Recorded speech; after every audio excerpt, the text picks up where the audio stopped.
पोपट झाला रे झाला, पोपट झाला रे झाला. मंडळी आमचा पोपटच झाला आहे. काय झालं ते तुम्हाला सांगते. तर मंडळी 1 मे महाराष्ट्र दिन, कामगार दिन, मजदूर दिन आणि याच दिवशी असतो तो म्हणजे आमच्या लग्नाचा वाढदिवस. आमचे हे 15 दिवस आधीच बोलले होते का आपण ना आपल्या वाढदिवसाला, लग्नाच्या वाढदिवसाला आहे ना मस्त अलिबागला फिरायला जाऊ, मस्त 2 दिवस फिरायला जाऊ.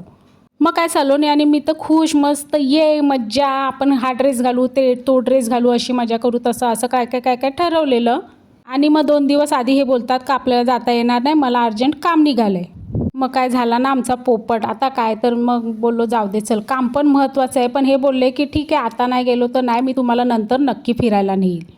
म्हटलं ठीक आहे चला आता घरीच ॲनिव्हर्सरी करू. तर सलोनी बोलली मग काहीतरी केक बिक तरी आण. तर मी काय केला, केक नाही आणला, मी हा केकचा प्रीमिक्स आणला आणि या प्रीमिक्सचा मस्त असा केक बनवला. आणि आता चॉकलेट पण आणला होता. मग सलोनीला बोलली आता तू डेकोरेट कर, तुला कसा वाटेल तसा डेकोरेट कर, मीच तुला स्पंज केक बनवून दिला आहे. ती बोलते काय मम्मी तू तर जामच कंजूस आहे, मस्त केक बिक आणायचा मोठावाला काहीतरी, आता गेलो तर नाही फिरायला केक तरी आणायचा. म्हटलं नको गे, काहीतरी घरी केक बिक बनवायला पण मजा असते की नाही. घरी केक बनवायची पण एक मजा असते. तिला पण आवडतं घरी केक बनवायला. बरेच वेळा ती सांगते प्रीमिक्स आण आपण घरी बनवू, पण मी अशी कधीमधीत आणत नाही. बड्डे बिड्डे आले का मग आणते मग असं. आणि घरी बनवला का कसा भरपूर चॉकलेट बिकलेट आपल्याला वतायला मिळतं ना, बाहेरच्या केकवर कुठे एवढा चॉकलेट बिकलेट वतलेला असतो. म्हणून मग बोलली घरीच बनवूया. डॅन चला मी मस्तपैकी तयार झाली. तयारी म्हणजे आपली साधीसुधी तयारी केली, असं काय म्हणजे कोणाला बोलवणार बिनवणार नव्हतं. आम्ही तिघंच होतो. खूप जणांनी मेसेज केलेले मग काय आज शुक्रवार आहे, कामगार दिन आहे, सुट्टी आहे, पार्टी, आम्ही येऊ का, आम्ही येतो. पण मग मलाच कंटाळा आलेला. म्हटलं की म्हणजे मी बोलली का पार्टी करूया, तुम्हाला नक्की पार्टीला बोलवेल. एक दिवस मी पार्टी करणार आहे सगळ्यांना बोलवून. तर आम्ही आमच्याच ऑफिसमध्ये हे बोलले की आपण ऑफिसमध्ये चल जाऊ, ऑफिसमध्ये बड्डे सेलिब्रेट करू. आम्ही तिघंच होतो. तर हे आमचं ऑफिस, मी जास्त करून येत नाही आमच्या ऑफिसमध्ये. हे दोघं मजदूरच असतात जास्त करून ऑफिसमध्ये, या दोघांचंच काम चाललेलं असतं. आणि हा सलोनीने डेकोरेट केलेला केक. तर एरवी तर तुम्ही कधीमधीत कमेंट करता, पण आज तरी निदान कमेंट करा हॅप्पी ॲनिव्हर्सरी असं. तर मग हे बोलले होते की आपण ऑफिसमध्येच बड्डे करूया. तर मग आम्ही ऑफिसमध्येच केक घेऊन आलेलो. आम्ही तिघंच होतो. आणि मग हे मला दाखवत होते सगळं लॅपटॉप बिपटॉप खोलून. म्हणजे मला पण थोडंफार काम येतं, पण आता सलोनी सगळं करते तर तेव्हापासून मी काय लक्ष देत नाही. सलोनी आणि हे यांचं दोघांचंच काम चाललेलं असतं.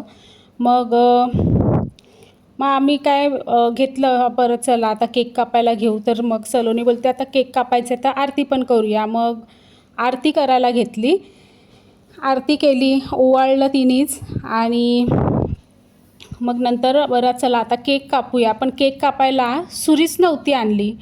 तर मग मी तिला बोलली जा आता सुरी घेऊन ये. मग सुरी होती, मग ती सुरी आणायला गेली. Happy wedding anniversary to you, happy wedding anniversary to you, happy wedding anniversary to you, happy birthday to you.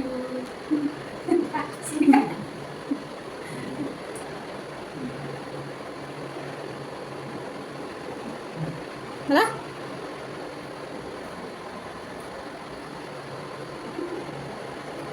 आम्ही एकमेकांना सगळ्यांना तिघांनी पण एकमेकांना केक भरवले. आणि ही बघा हिला चॉकलेट केक जाम आवडतो. हां हिला आणि आम्हाला दुसरे कुठलेच केक आवडत नाही. आम्हाला चॉकलेट केकच आवडतो. दुसरा कुठला केक असेल तर तो म्हणजे नाहीच आम्हाला आवडत. तर हे बघा केकवर कशी जुरली बघा. मग झाला बड्डे. मग नंतर आम्ही बसलो असंच थोडं गप्पा मारत. मग कोणचे मॅसेज आले होते. मग माझ्या मैत्रिणी मला विचारत होत्या तुला काय गं गिफ्ट दिलं. तर मग मी यांना दाखवत होती बघा माझ्या मैत्रिणी काय बोलतात का काय गं भावजींनी तुला काय गिफ्ट दिलं बड्डेच्या दिवशी. तर हे बोलायला लागले का आता काय अजून मी तुला गिफ्ट देऊ, अख्खं राज्यच तुला मी दिलं, खरं तर तूच मला गिफ्ट द्यायला पाहिजे होतं.